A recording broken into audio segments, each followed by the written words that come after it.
बोलिए शंकर भगवान की जय। गणेश भगवान की जय। भगवती मैया की जय। श्री शिव महापुराण के अंतर्गत शतरुद्र संहिता, जो कि तृतीय संहिता है, इसके अध्याय 10 में आज हम प्रवेश करेंगे और जिसमें वर्णन है नृसिंह चरित्र वर्णन। नृसिंह चरित्र वर्णन। नंदीश्वर बोले, हे सनत कुमार, विदुवंशी दक्ष यज्ञस्य वीरो भद्रावयः प्रभो अवतारश्च विज्ञेह शिवस्य परमात्मनः। अवतारस्य विज्ञेह शिवस्य परमात्मनः। नंदीश्वर बोले, हे सनत कुमार, दक्ष प्रजापति के यज्ञ को विध्वंस करने वाले वीरभद्र नामक गणाध्यक्ष को परमात्मा प्रभु शिवजी का अवतार जानना चाहिए। दक्ष प्रजापति के यज्ञ को विध्वंस करने वाले वीरभद्र नामक गणाध्यक्ष को परमात्मा प्रभु शिवजी का अवतार ही मानना चाहिए। उनका संपूर्ण चरित्र सती के चरित्र में कहा गया है। आपने भी उसके अनेक प्रकार से सुन लिया है। आपने भी उसे अनेक प्रकार से सुन लिया है, इसलिए यहाँ विस्तार से नहीं कहा गया है। हे मुनिश्रेष्ठ, इसके पश्चात आपके स्नेह बस अब प्रभु शंकर के शार्दूल नामक अवतार को कह रहा हूं, उसे सुनिए। भगवान सदाशिव ने देवताओं के कल्याणार्थ जलती हुई अग्नि के समान कांति युक्त अत्यंत अद्भुत सरव रूप को धारण किया था। हे मुनिसत्तमो, श्रेष्ठ भक्तों के हित साधक अपरमति शिव अवतार हुए। उनकी संख्या की गणना नहीं की जा सकती। आकाश के तारों की, पृथ्वी के धूल कणों की तथा वर्षा की बूंदों की गणना अनेक कल्पों में अनेक जन्म लेकर भी कोई बुद्धिमान पुरुष भले ही कर ले, परंतु शिवजी के अवतारों की गणना कदापि नहीं की जा सकती है। मेरा यह कथन सत्य ही समझें। फिर भी जैसा मैंने सुना है, अपनी बुद्धि के अनुसार दिव्य तथा परमेश्वर सूचक उस सर्व चरित्र को कह रहा हूं। हे मुनि, जयश्च विजयश्चैव भवद्भिः शापितौ यदा तदादितिश्रुतौ द्वौ तावभूतं कश्यपान्मुने। कश्यपान्मुने हिरणा।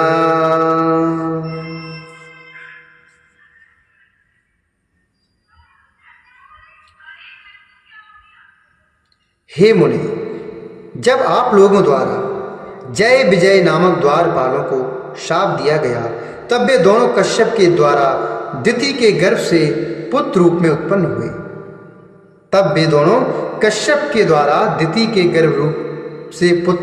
उत्पन्न हुए। प्रथम हिरण्यकश्यप तथा छोटा भाई महाबली हिरण्याक्ष था। वे दोनों पहले भगवान विष्णु के देवर्षि पार्षद थे तथा जो आप लोगों से शापित होकर दिति के पुत्र रूप में उत्पन्न हुए।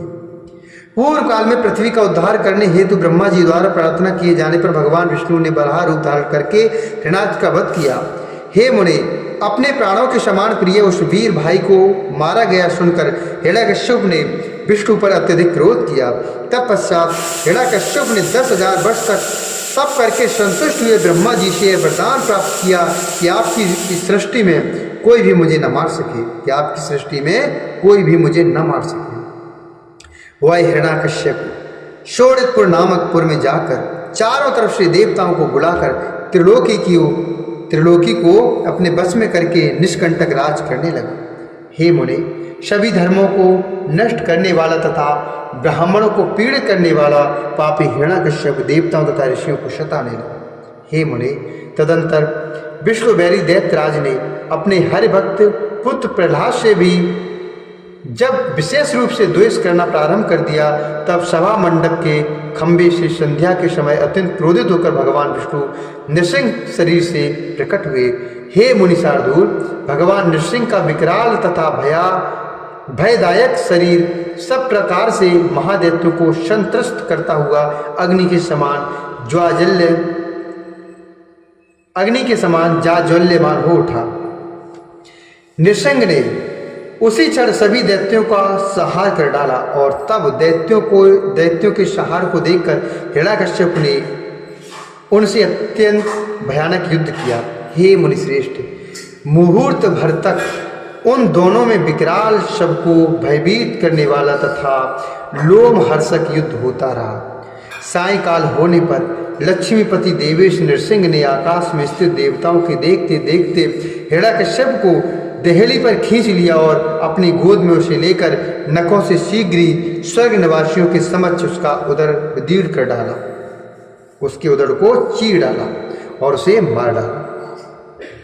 इस प्रकार नरसिंह रूपधारी विष्णु के द्वारा हिरण्यकश्यप के मारे जाने पर जगत में चारों तरफ शांति स्थापित हो गई, परंतु इससे देवताओं को विशेष आनंद प्राप्त नहीं हुआ।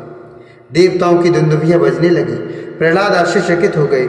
विष्णु के उस अद्भुत रूप को देखकर लक्ष्मी जी भी अत्यंत विस्मित हो गई। यद्यपि हिरण्यकश्यप मार डाला गया, किंतु भगवान नृसिंह के क्रोध की ज्वाला शांत नहीं हुई।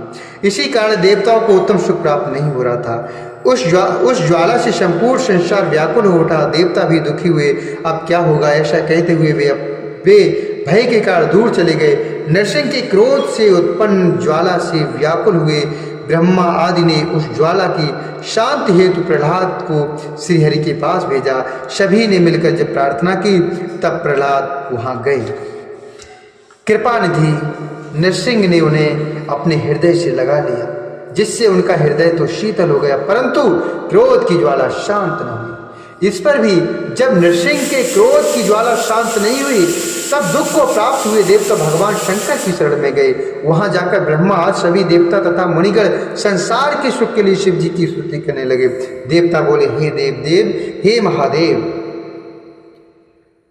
देव देव महादेव, शरणागत वत्सल, पाहिना शरणापन्नान् शर्वान् देवान् जगन्ति च, शर्वान् देवान् जगन्ति च।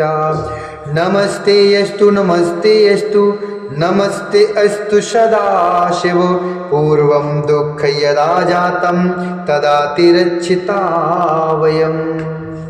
देवता बोले, हे देवादिदेव, हे महादेव, हे शरणागत वत्सल, शरण में आए हुए हम सभी देवताओं तथा लोगों की रक्षा कीजिए।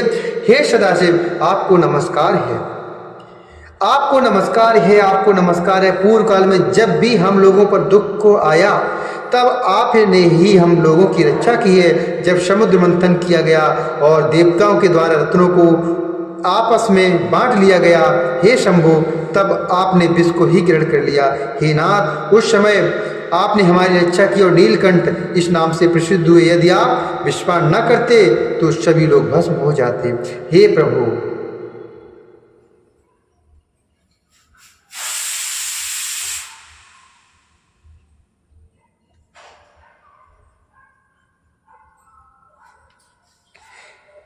हे प्रभु, यह प्रसिद्ध ही है कि जब जिस किसी को दुख प्राप्त होता है, प्रसिद्धं च यदा यस्य दुःखं च जायते प्रभु, तदा त्वन्नाम मात्रेण सर्वं दुःखं विलीयते। इदानीमिन्द्रः ऋज्ज्वाला पीडितान्नः सदाशिव ताम त्वं शमितं देव शक्तो आसीत् सुनिश्चितम्। हे प्रभु, यह प्रसिद्ध ही है कि जब जिस किसी को दुख प्राप्त होता है, तब आपके नाम मात्र के स्मरण से ही उसका समस्त दुख दूर हो जाता है। हे सदाशिव, इस समय नृसिंह के क्रोध की ज्वाला से पीड़ित हम लोगों की रक्षा कीजिए। हे देव, आप उसे शांत करने में समर्थ हैं, यह पूर्ण रूप से निश्चित है। नंदीश्वर बोले, देवताओं द्वारा इस प्रकार की स्तुति किए जाने पर भक्त वत्सल भगवान शिव उन्हें परम अभय प्रदान करके प्रसन्नचित होकर कहने लगे। शंकर बोले, हे ब्रह्मादि देवताओं, स्वस्थानं गच्छति सुराः सर्वे ब्रह्मादयो भयः शमस्यामि यदुःखं सर्वथा हि वृतं मम सर्वथा ही वृतं मम।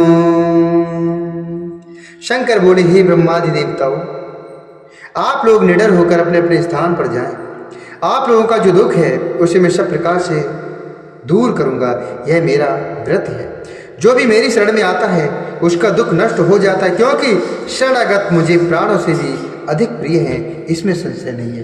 नंदीश्वर बोले, तब यह सुनकर वे देवता परम आनंदित हुए और वे जैसे आए थे प्रसन्नता पूर्वक शिव जी का स्मरण करते हुए वैसे ही चले गए। इस श्री शिव महापुराणे तृतीयाम शतरुद्र संहितायाम शार्दूल अवतारे नृसिंह चरित्र वर्णनम नाम 10वां अध्याय। जिस प्रकार श्री शिव महापुराण के अंतर्गत तृतीय शतरुद्र संहिता के शार्दूल अवतार में नृसिंह चरित्र वर्णन नामक 10वां अध्याय पूर्ण हुआ। बोले शंकर भगवान की जय, नृसिंह भगवान की जय।